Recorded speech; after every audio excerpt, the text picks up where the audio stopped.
Welcome to Recipes for Seven Life. We are talking graduation parties and appetizers, and I have the appetizer queen, Miss Dorothy, here to help us make what? Seafood stuffed pepper dip. Okay, we got to get right into this recipe. Yes. How do you make this? So you're going to get an onion, a pepper, dice it up, tiny bites. Put it in a dry skillet, no grease, no oil, no butter, just fish, any kind of fish you like. I did use haddock, but fish. Let the peppers, the fish, the onions cook up. Once you see the fish is white, it falls apart.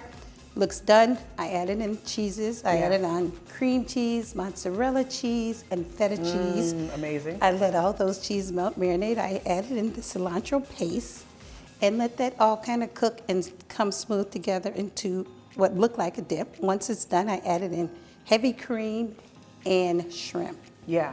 Once the shrimp was, I can tell it's pink underneath the mixture, it's done and it's ready to go. And let me tell you, I'm ready to eat. Yes, Can I? give it a shot. Okay, so you're the appetizer queen, but you have a very interesting story. Your mom kind of nudged you into cooking. Tell us that story. Absolutely. So I come from a very big family. My mom has 9 brothers, 7 sisters, all of which could cook except for my mom. So my mom would go to different restaurants and bring home menus and tell me, she would pick something off this menu and say, cook this today. Cook this today. It didn't matter what it was, just cook this today.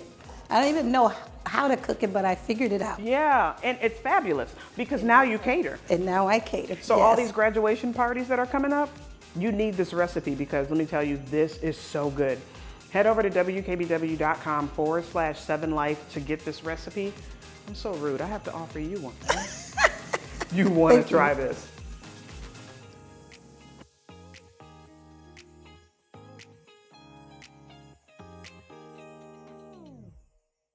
Recipes for Seven Life would like to thank Acme Cabinet Company and Clothes Mentor.